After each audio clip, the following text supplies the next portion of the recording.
Justinian I.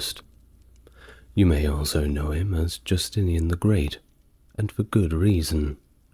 He was the Byzantine Emperor from 527 to 565 AD. He's best known for his ambitious program to reconquer the western half of the historical Roman Empire. His comprehensive compilation of Roman law, known as the Corpus Juris Civilis, which laid the foundation for modern civil law, and of course his extensive public works, including the reconstruction of the Hagia Sophia, which set architectural standards for centuries. It was under his rule that the Byzantine Empire reached its greatest territorial extent, briefly reuniting the eastern and western halves of the empire. But his was a reign that was also marked by internal challenges, including the Nika riots, a devastating plague, and ongoing conflicts with Persians in the east. If you want to learn about Justinian, well, you have clicked on the right video. Welcome to the channel. If you're new here, it's good to meet you, and if you're returning, it's good to see you again. As always, if you'd like to support the channel, links to the Patreon are in the description. Otherwise, a like, comment, and subscribe tells YouTube that you want more people to see the video, and fingers crossed, it will push them in the right direction. Now, with that out of the way, I would like you to get relaxed, and let's begin our biography of Justinian I. Justinian was born in Taurisium, Dardania, probably around 482. He was a native speaker of Latin, and possibly the last Roman emperor to be so. He came from a peasant family, believed to be of either Illyro-Roman or Thraco-Roman origin. The name Justinianus, which he adopted later, indicates his adoption by his uncle Justin. During his reign, he founded Justiniana I near his birthplace. His mother was Vigilantia, the sister of Justin, who was a commander of the imperial guard unit, the Exhibitors, before becoming emperor. Justin adopted Justinian, brought him to Constantinople, and ensured he received a good education in jurisprudence, theology, and of course, Roman history. Thus, Justinian served as a candidatus, one of 40 men selected from the Scholae Platinae to serve as the emperor's personal bodyguard. The chronicler John Malaise, who was alive during Justinian's reign, describes him as a short, fair-skinned, curly-haired, round-faced, and handsome man. Another contemporary historian, Procopius, offers a different sort of opinion of him, and he compares Justinian's appearance to that of the tyrannical Emperor Domitian, though this is most likely a slander. When Emperor Anastasius died in 518, Justin was proclaimed the new emperor, with significant help from Justinian, who displayed great ambition, and it is claimed that he acted as virtual regent long before Justin officially made him associate emperor, though there is no conclusive evidence for this. As Justin's mental faculties declined, Justinian became the de facto ruler, following the assassination of the general Vitalian in 520, which was orchestrated by Justinian and Justin. Justinian was appointed consul and commander of the army of the East. He remained a close confidant of Justin's, and in 525 was granted the titles of nobilismus and Caesar, indicating his status as heir apparent. He was thus crowned co-emperor on April 1st of 527, and became the sole ruler after Justin's death on August the 1st, 527. What a way to climb the ladder, don't you think? Well, as ruler, Justinian was known for his tireless work ethic, and he even had the nickname the Emperor who never sleeps. He was reportedly approachable and quite friendly. Around 525, he married Theodora, a former actress who was significantly younger than him, though Procopius suggests that she was a former lady of the night, as we'll put it in that way. Well, previously, Justinian could not have married her due to her social class, but this was made possible by a law that was passed by Emperor Justin I that lifted restrictions on marriages to ex-actresses. Well, either way, it caused a little bit of a scandal, plenty of raised eyebrows. But despite all of that, Theodora became highly influential in the politics of the empire. In fact, you can often see her in artistic depictions standing right next to Justinian. Well, Justinian's team included the talented legal advisor Tribonian, the diplomat Peter the Patrician, finance ministers John the Cappadocian and Peter Barasimes, and generals Belisarius and Narses. His reign marked a defining moment in the history of jurisprudence with his comprehensive overhaul of all Roman laws. This was an endeavor that up to this point had never been undertaken. His reforms culminated in the creation of the aforementioned Corpus Juris Civilis, which is comprised of the Codex Justinianus, the Digesta or Pandacte, the Institutiones, and the Novellae. The process began when Justinian appointed the quaestor Tribonian to oversee this monumental task. The first version of the Codex Justinianus, which codified imperial constitutions dating back to the 2nd century, was completed and issued on April the 7th, 529, with a final version appearing in 534.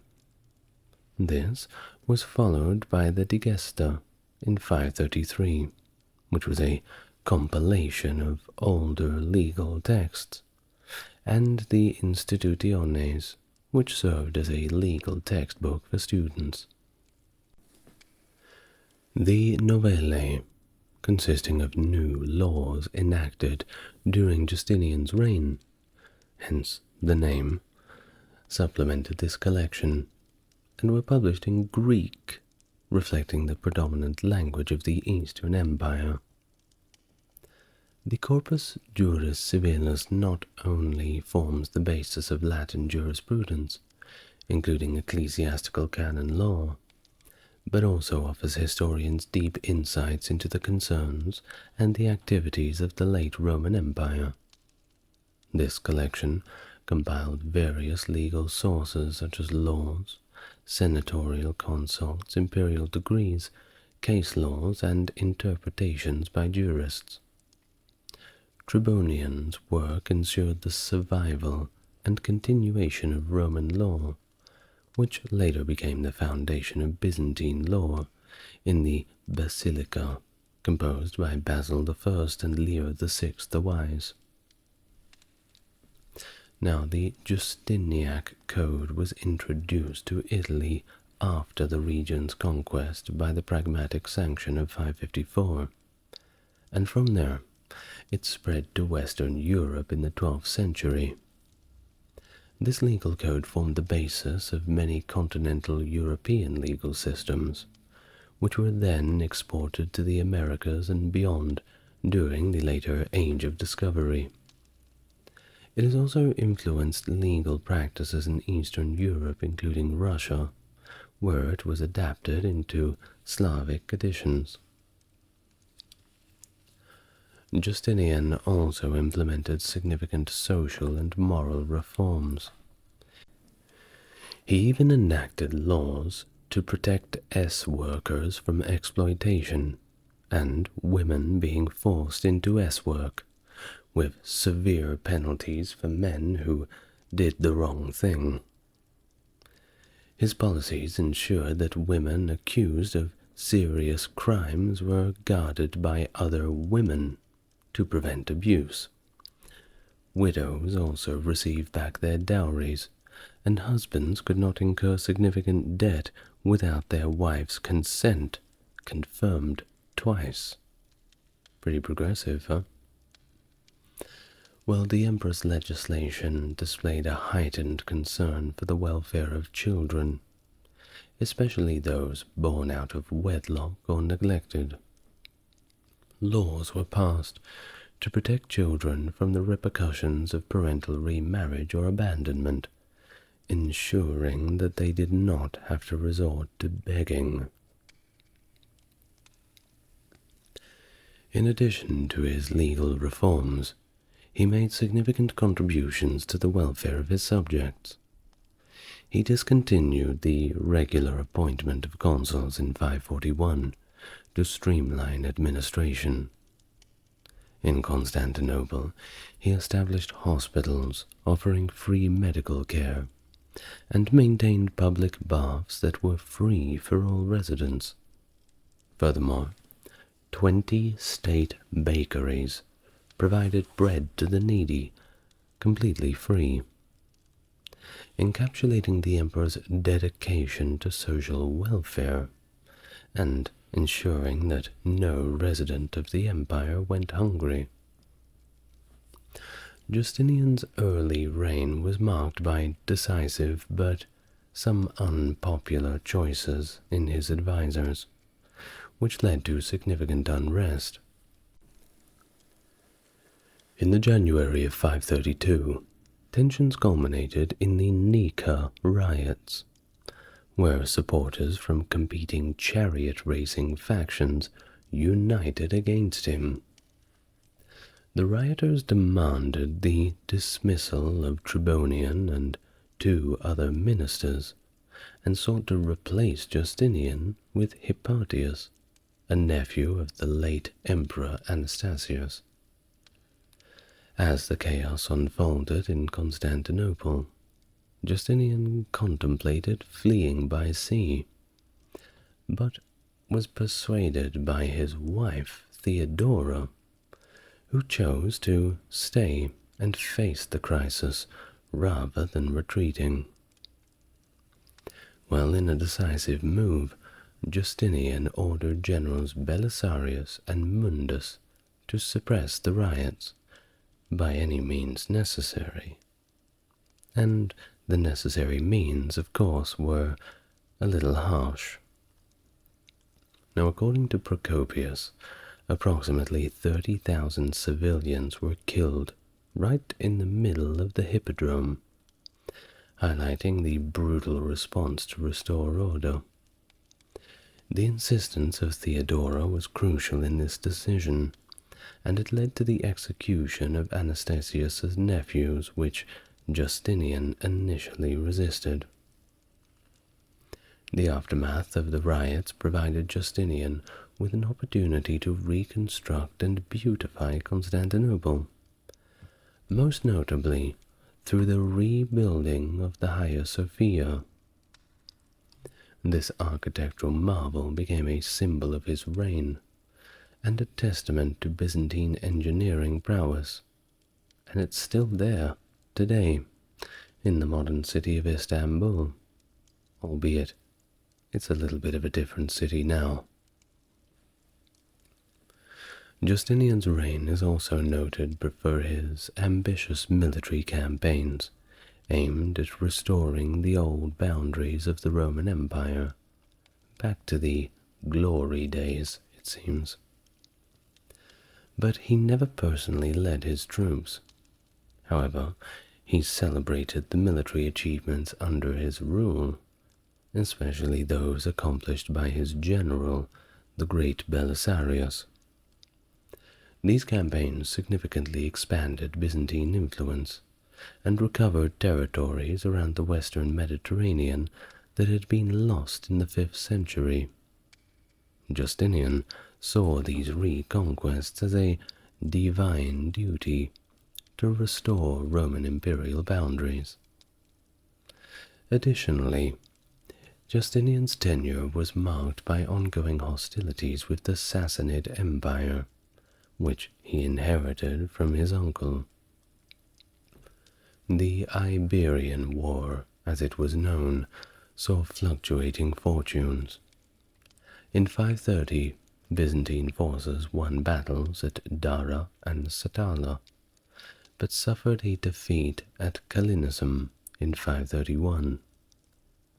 Efforts to forge alliances with the Axumites of Ethiopia and the Himyarites of Yemen were also unsuccessful. But the death of the Persian king Kavad I in the September of 531 allowed Justinian to negotiate what was called an eternal peace with Kavad's successor, Khosrau I in 532. And this wasn't cheap. In fact, it cost Justinian 11,000 pounds of gold. The treaty did, however, secure the eastern frontier, enabling him to focus on the west, where he aimed to reclaim regions lost to Germanic kingdoms established in the former Western Roman Empire. In his campaign to reclaim these former territories, Justinian targeted the Vandal kingdom in North Africa, after an appeal from the deposed Vandal king Hilderic. Hilderic had been overthrown and imprisoned by his cousin Gelimer in 530. Hilderic had maintained favorable relations with Justinian as well as the North African Catholic clergy, which prompted his appeal for assistance. So, Justinian demanded that Gelimer restore Hilderic to the throne, but Gelimer's dismissive response provoked Justinian to action. He swiftly concluded that peace with the Sasanian Empire to negotiate on this conflict in particular. In 533, the Byzantine general Belisarius was dispatched with a fleet of 92 dromons and 500 transport ships, carrying approximately 15,000 men, along with some additional barbarian troops. They landed at Caput Vada, which is around modern-day Ras Kabodia in Tunisia, and caught the Vandals completely unprepared and by surprise. Well, the great Belisarius achieved victories rapidly, decisively defeating the Vandals at Ad Decimum on September the 14th, 533, and later at Tricamarum in December, leading to the capture of Carthage, certainly bringing back the old glory days of Rome. Well, Gelimer, he fled to Mount Papua in Numidia, but he ended up surrendering in the spring of the following year. He was then brought to Constantinople to be paraded around and jeered at when he was displayed in a triumph.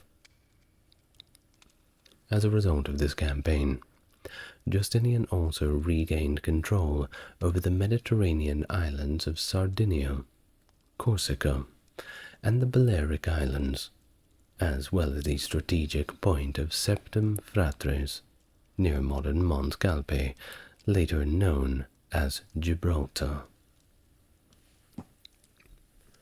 The war, however, had devastating effects on the population of the region.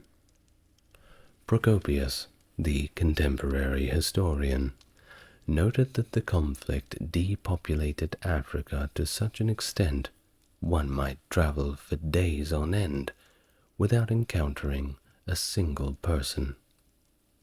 He estimated about 5 million people had died, whether due to famine, the war itself, or pestilence. Either way, the result is the same. Well, following the victory, an African prefecture was established, with its center in, guess where, Carthage. This was in the April of 534. But in the following 15 years, the stability in the region was beginning to break down, though it was tenuous from the beginning, marred by conflicts with the Moors and military mutinies. Full pacification was not achieved until much later in 548, after which the region enjoyed relative peace and prosperity, at least compared to before. Now, talking about prosperity, let's do some accounting. You know before how we were going on about 11,000 pounds of gold being quite expensive, certainly a grand sum to hand over to the Persians. Well, the entire campaign to recover Africa cost the Byzantine Empire approximately 100,000 pounds of gold. I certainly hope it was worth it. Well, the death of the young Ostrogothic king Athalaric on October the 2nd, 534, and the subsequent power struggles in Ostrogothic Italy presented Justinian with another opportunity for expansion, or, as he saw it, simply taking back what was rightfully his. Theodahad, seizing power, imprisoned Queen Amalasuintha, the daughter of Theodoric and mother to Athalaric, on the island of Martana in Lake Bolsena, where she was eventually assassinated in 535. In response to this, Belisarius was dispatched with 7,500 men to intervene, beginning his campaign by invading Sicily in 535, then advancing further into Italy, where they captured Naples and subsequently Rome on the 9th of December, 536. During this period, Theodahad was overthrown by the Ostrogothic army, which elected Viticus as their new leader. Well, Viticus jumped straight into action and mustered a large force, ready to besiege Rome, and he did, from February 537 to March of 538. But ultimately, he failed to retake the city. Tensions between the Byzantine generals Belisarius and Narses emerged, complicating the military campaign. Despite initial successes, including the capture of Milan, the city was soon lost and devastated by the Ostrogoths. Justinian rather sheepishly recalled Narses in the year 539.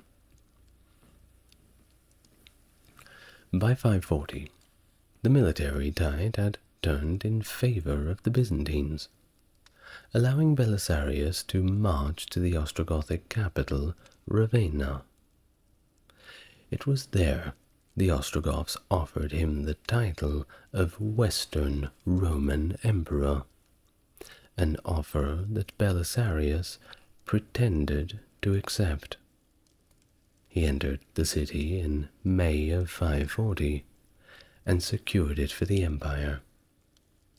Subsequently, he was recalled by Justinian and returned to Constantinople with the captured Viticus and his wife Matasuntha. The recall of Belisarius was necessitated by renewed aggression from the Persian Empire. That's right, the Eternal Peace had a somewhat ironic name, as it didn't really last for too long. Oh, and there are no refunds on that £11,000 of gold. The Persian king, Khosrow, invaded Roman territory in 540, sacking cities such as Beroea and Antioch, and demanding tribute. The Persian offensive, of course, redirected Byzantine military efforts from Italy to the Eastern Front. Belisarius returned to the Eastern campaigns in 541, achieving some initial successes. However, he was recalled again to Constantinople in 542, amidst some rather nasty court rumors circulating about his apparent disloyalty. Well, unfortunately, not much time to discuss this, as a major plague outbreak and a rebellion within Persia curtailed Khosrow's campaigns, a lucky break for the Byzantines. But plagues spread. Justinian seized this opportunity to instruct his eastern forces to invade Persian Armenia, but the Byzantines were defeated at Anglon, by a much smaller Persian force, by the way. Thus, in 545, a truce was negotiated for the southern Roman-Persian frontier, although conflicts continued in the north of Lazica. The Lazic War continued to drag on, with the Lazic king eventually siding with the Byzantines. Justinian's efforts in Lazica included replacing his generals to improve the military situation. Finally, after years of warfare, a 50 years peace was established in 562, with Persia agreeing to abandon Lazica in exchange for annual tribute from the Romans. Yeah, I wouldn't have trusted him. The peace agreement marked a temporary cessation of hostilities on the eastern frontier. Yeah, temporary. Spoiler alert. Well, it did allow Justinian to refocus his attention on internal empire building and legal reforms, though. One must keep themselves busy, and he always was. As we've said, the emperor who never sleeps. That's Justinian. Well, during this period, the military focus shifted eastward. But in Italy itself, the situation had really deteriorated. Following the deaths of the Ostrogothic kings, Ildibad and Eraric, in 541, under the leadership of King Totila, the Ostrogoths quickly regained territory. After their victory at Faenza in 542, they reconquered most of southern Italy, and soon controlled pretty much all of the Italian peninsula. Well, better call Belisarius, who returned to Italy in late 544. But it wasn't easy. He was hampered by a lack of troops, along with a lack of supplies, making very little progress and ultimately being relieved of command in 548. Well, despite all of these challenges, he did manage to defeat a Gothic fleet of around 200 ships. During this tumultuous period, Rome changed hands multiple times. It was captured and depopulated by the Goths in December of 546, then reclaimed the next year by the Byzantines in 547, and again 3 years later in the January of 550, seized again by the Goths. Totila also extended his campaigns to Sicily and the Greek coastlines. Ultimately, Justinian sent a sizable force of about 35,000 men under the command of Narses, who reached Ravenna in June of 552.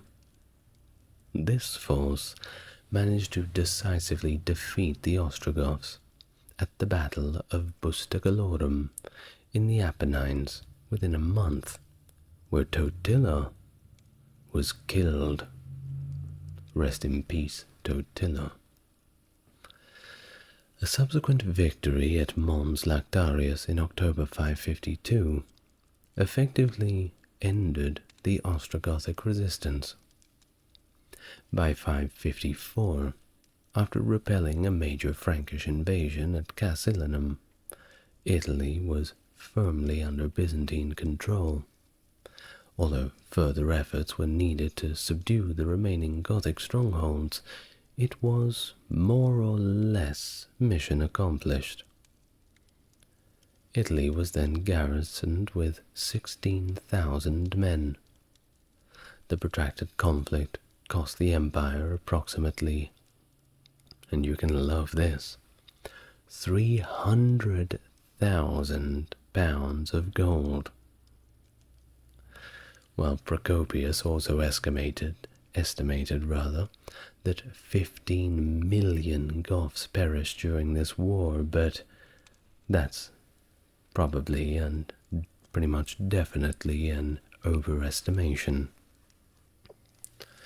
Well, in addition to these military endeavors, Justinian's forces established a foothold in Visigothic Hispania, when the usurper Athanagild sought assistance against King Aguilar I. In 552, Justinian dispatched 2,000 men under the command of Liberius, capturing Cartagena and other southeastern cities, founding the province of Spania. This marked the zenith of Byzantine territorial expansion, though the alliance with the Athanagild deteriorated after he secured his kingship. Now, back in the Balkans, Justinian faced incursions from Turkic and Slavic peoples.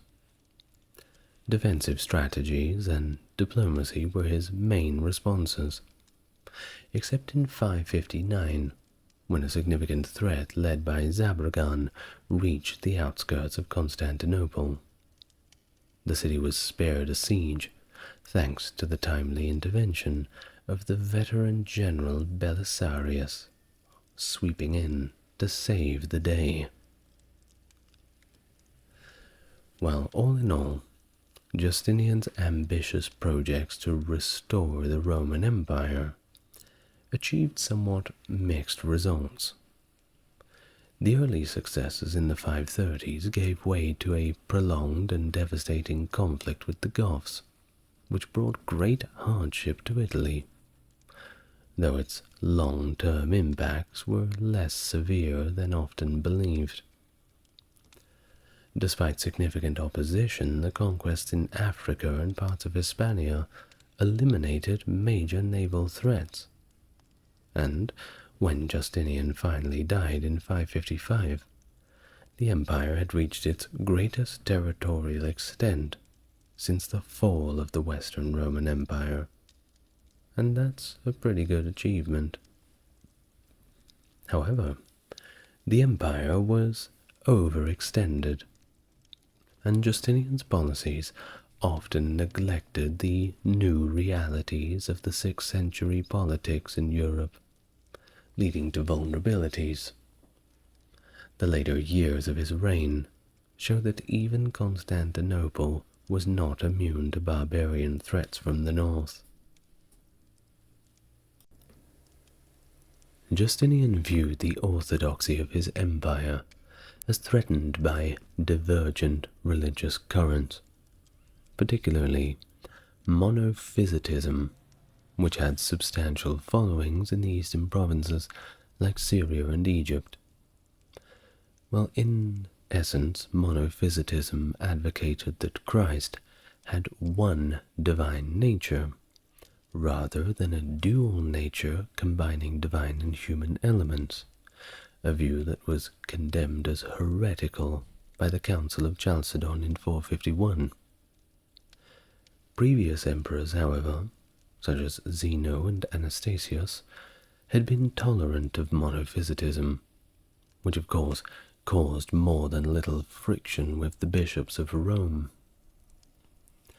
Justinian reversed these policies, affirming the Chalcedonian doctrine and condemning the monophysites.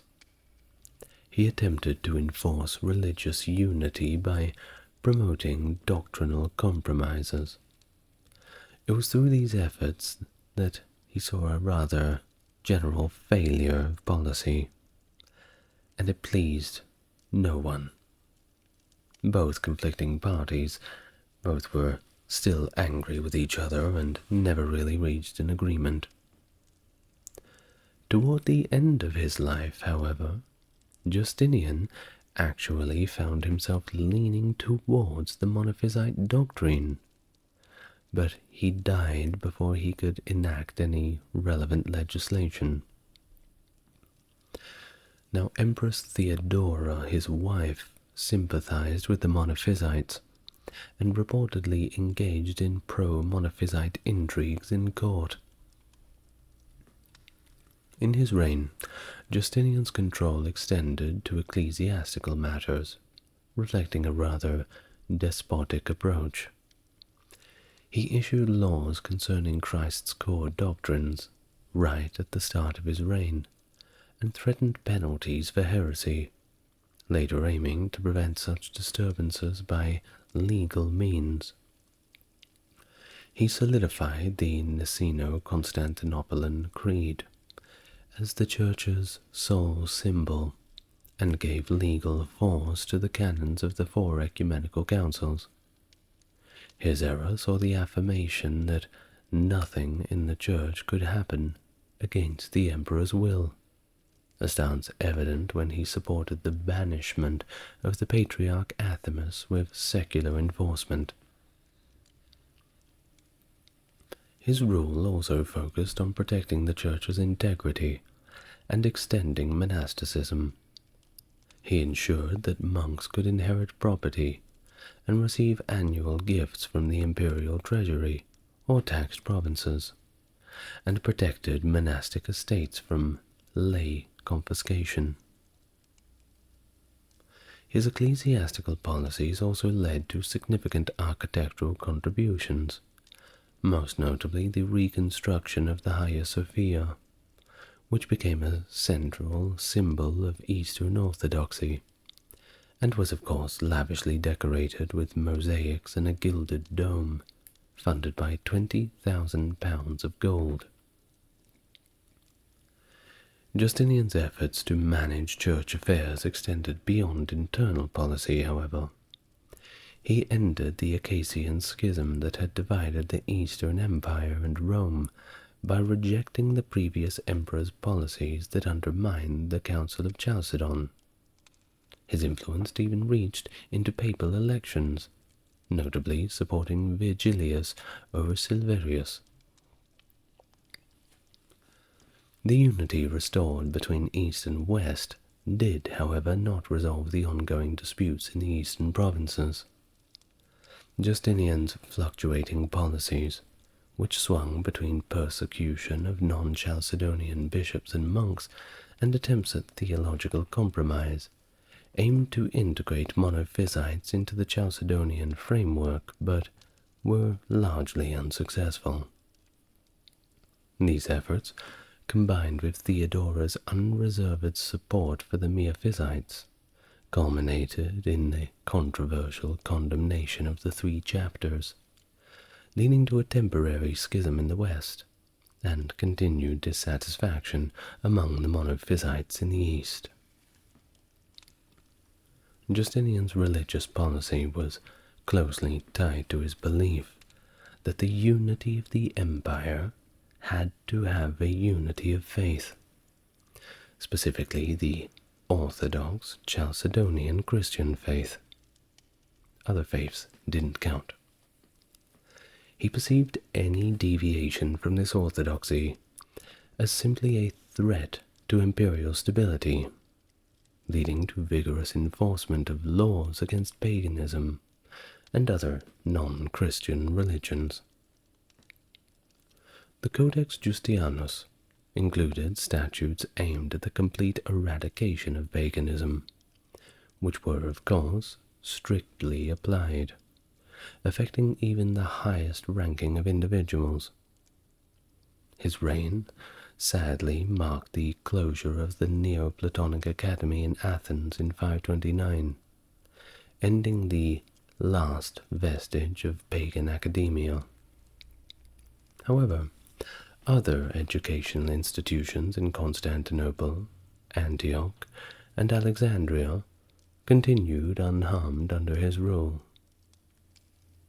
His efforts, of course, extended beyond pagans, influencing various groups across the empire. John of Ephesus reported large-scale conversions of pagans in Asia Minor, though the accuracy of these claims is debatable. Christian missions were also directed towards groups like the Heruli, the Huns, the Abasci, and the Tazani in Caucasia. Thus the emperor worked to eradicate any lingering pagan practices in remote areas, such as the worship of Amun at Awagila and other Egyptian gods and goddesses at Philae. But of course, it wasn't just pagans. Jews had faced increased restrictions under Justinian, with curtailments on their civil rights and their religious privileges too. There was also an interference in synagogue affairs, with pushes to replace Hebrew scriptural texts with the Greek Septuagint in Constantinople synagogues. Samaritans and Manichaeans faced severe repercussions for resisting conversion to Christianity. The Samaritans frequently rebelled against these pressures, leading to cycles of violence between them and the Christian communities. Justinian's edicts against the Samaritans were as harsh as the other ones.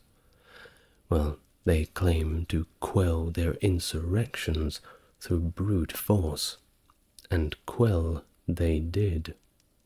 Manichaeans suffered through inquisitions and executions, reflecting the emperor's staunch stance against religious dissent.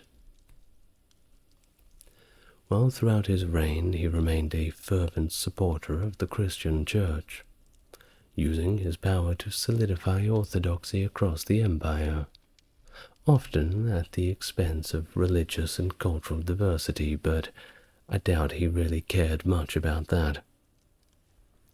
His policies, while aiming to unify and strengthen his realms through a single religious framework, also led to significant strife and divisions. Justinian was also renowned for his extensive building projects, which were well documented by historians like Procopius. Now we have mentioned his most significant construction, the Hagia Sophia, originally a basilica that was actually destroyed during the Nika riots. This monumental project was supervised by the architects Isidore of Miletus and Anthemius of Tralles, and was completed in the year 537. Upon its completion, Justinian famously proclaimed, "Solomon, I have outdone thee," highlighting the ambition to surpass the architectural achievements of ancient rulers. He was referring to Solomon's temple. The Hagia Sophia was reconsecrated in 562 after further enhancements by Isidore the Younger, solidifying its status as the epicenter of Eastern Christianity with its grand dome and elaborate mosaics. Another significant religious construction during his reign included the Church of the Holy Apostles, which was extensively rebuilt, and the Church of the Saints Sergius and Bacchus, also known as the Little Hagia Sophia, completed between 532 and 536. These projects not only served religious purposes, but they acted as a kind of symbol of imperial authority and a show of piety. Justinian's contributions to Constantinople's infrastructure included luxurious embellishments to the Great Palace of Constantinople, where excavations have uncovered high-quality mosaics from his era. A notable secular monument was the bronze statue erected in 543 in the Augusteum, depicting Justinian on horseback in military regalia. Beyond the capital, Justinian fortified the empire's borders with new fortifications in Africa and the East, and improved urban infrastructure to bolster defense and public welfare.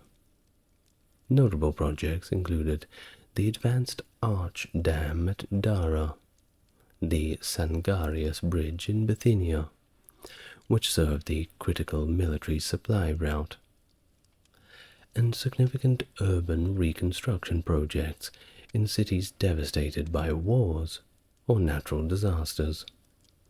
Earthquakes were kinda common.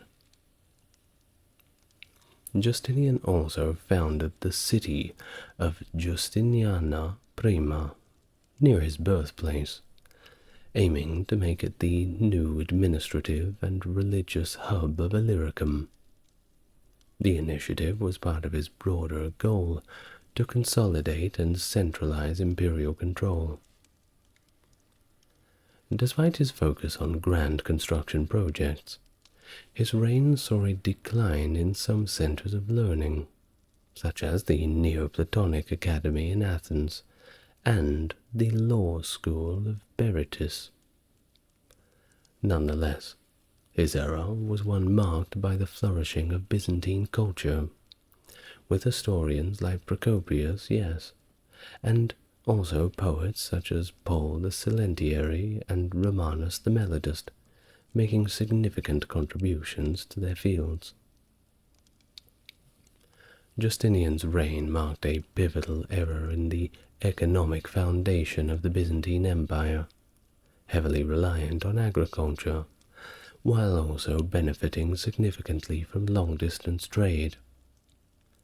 This trade network extended as far away as Cornwall, that's right, in the modern-day United Kingdom, where tin was exchanged for Roman wheat.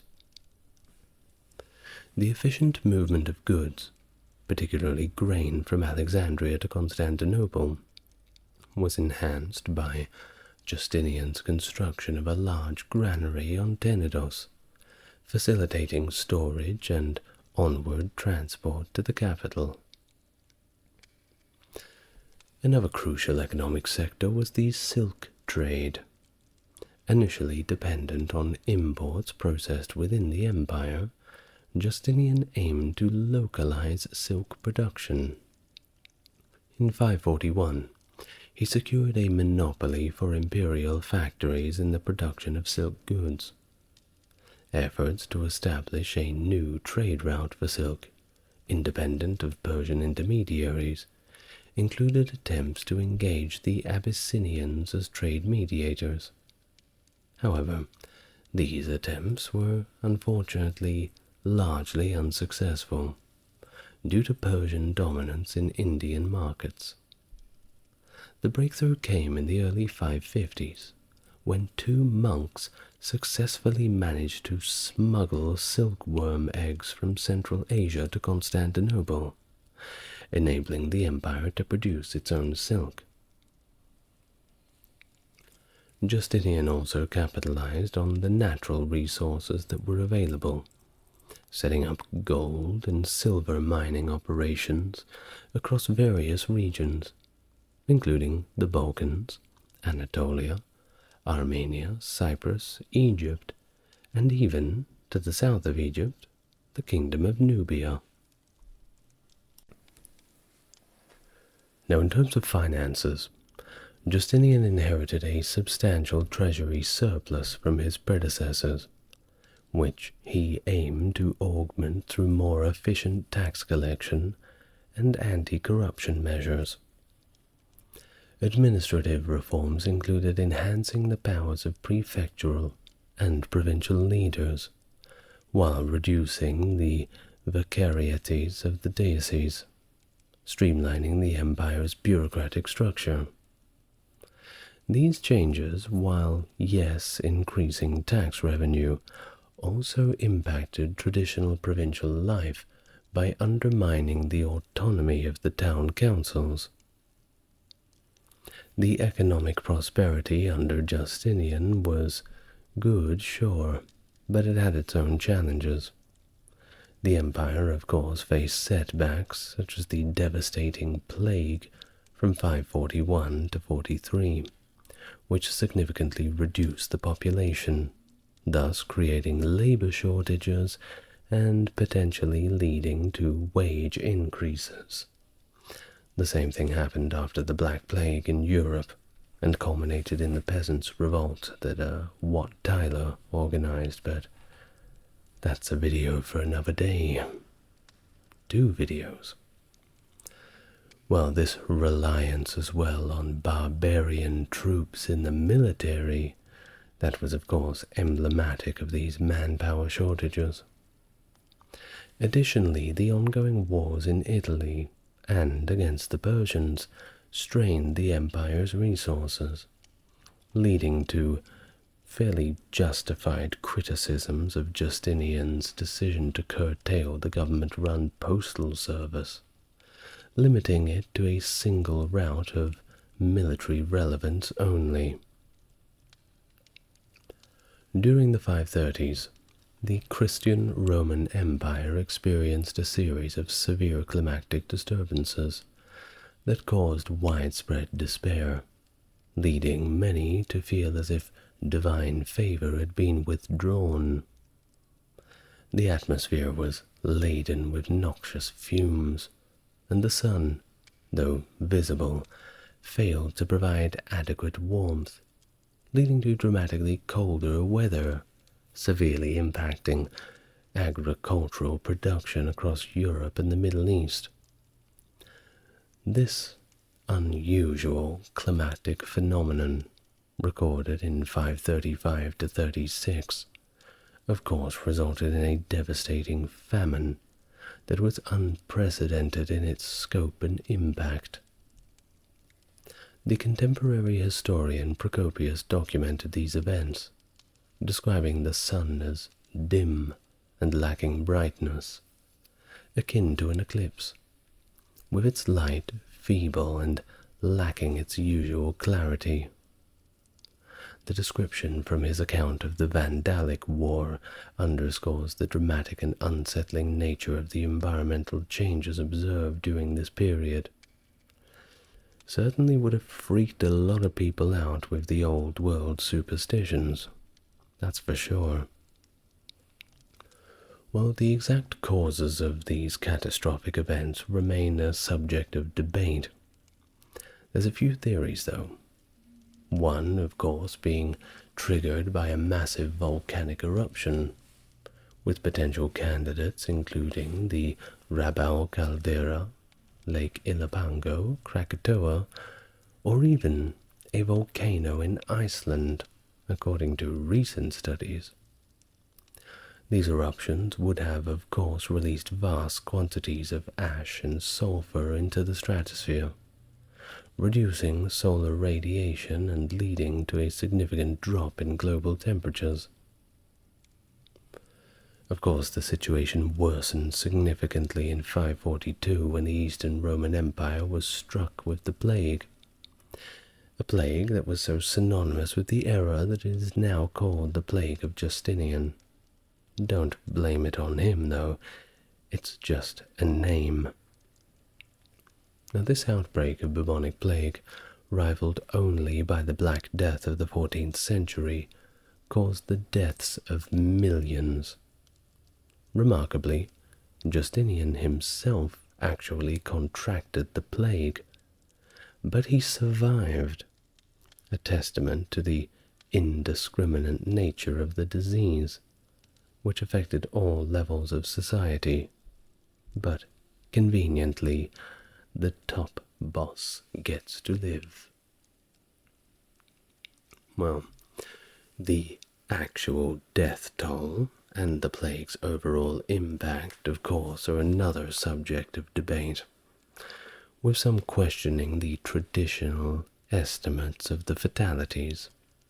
I mean, when we're talking in millions, especially when we have Procopius throwing out numbers of death tolls in wars up to 15 million people, well, raises a few eyebrows again, doesn't it?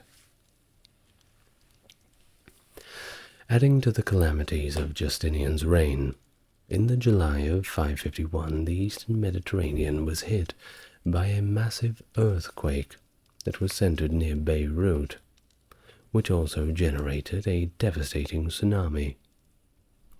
The combined effects of the earthquake and tsunami were, of course, as you would expect, catastrophic, with total fatalities, according to the estimates, possibly exceeding 30,000.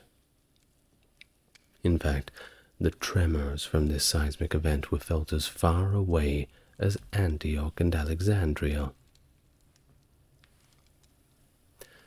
Well, even though Justinian was struck by the plague in the 540s and managed to recover, tragically, his wife Theodora died in 548, at a relatively young age. She had probably died from cancer. That's not proven, but that is probably how she went. Justinian, who survived her by nearly 20 years, had a profound interest in these theological matters throughout his life, and the closer he got to the end of it, the more and more he became devoted to religion in his later years. Of course, the more his death got closer, the more he actively participated in debates on Christian doctrine, and garnered a deep engagement with religious issues of all kinds. Justinian eventually did pass away on the 14th of November 565, leaving no children. He was succeeded by Justin II, who was the son of his sister Vigilantia. Justinian II was then married to Sophia, who was the niece of Theodora, thus maintaining a familial connection to the previous emperor. Justinian's final resting place was a specially constructed mausoleum in the Church of the Holy Apostles. Unfortunately, his tomb was desecrated and robbed during the pillage of Constantinople in 1204 by the forces of the Fourth Crusade, a rather tragic end to the legacy of one of Byzantium's most significant rulers. Well, thank you very much for joining me. I hope you've enjoyed the video for today. If you've made it this far, well done. I'm sure you've learned a lot about Justinian. And wherever Justinian is now, I'm sure he's very happy that you've been enlightened about his reign. And I'm very happy to give a shout out to my top tier Patreon subscribers patrons, whatever they're called. That's JC, Jeffrey, Stark Factory, and Susan. And also, Stark Factory, sorry to hear about your ankle. I hope you get better soon. And you're up and about, walking. Get yourself to the gym. And you, dear listener, if you'd like to support the channel, of course, you know what to do. Go into the description, and if you like what I do, then have a look at the Patreon. Otherwise, it's once again been a pleasure, and I will see you in the next exciting episode. Good night.